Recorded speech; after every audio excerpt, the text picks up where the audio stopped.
সবার আগে আসি, আমার সবার আগে যাই, যাওয়ার সময় আগে। তাই না বলো? মালা করছো? না, মালা করা হয়ে গেছে ঠাকুরের, ওই করছি, প্রদীপ সাজাচ্ছি। আজকে ভাবছি একটু এরকম ভাবে সাজিয়ে দিই, রোজই তো এমনি দিই ঘিয়ের প্রদীপ। হুম, যত করবো ততই আছে। হ্যাঁ, যত করবো ততই ভালো লাগবে, যেটাই করবো সেটাই, যেটা করবো সেটাই। এগুলা করে সবাই পার করতে হয়, তাই কি না বলো? এই মাসটা করছি, পরে আবার কাজে ব্যস্ত। এখন সেটা তো এখন ঠাকুরের কাজে ব্যস্ত। মানে এই প্রদীপগুলো নিয়ে এসেছিলাম মেলা থেকে, হয়ে গেল 1 বছর।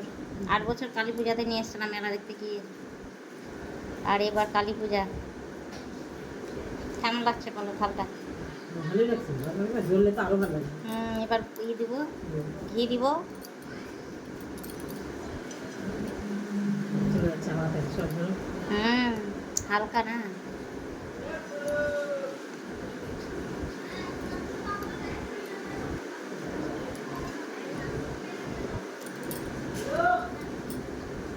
গোটা মাসটা কিভাবে কেটে গেল না, আর কটা দিন আছে? আর কটা দিন, 2 দিন চলে গেল না? ওটা দেখতে দেখতে আবার চলে গেল, মানে প্রথম একাদশীটা কাটছিলই না, আর এখন মনে হচ্ছে কি দেখতে চলে, এই কটা দিন খুব তাড়াতাড়ি মনে হচ্ছে কাটছে।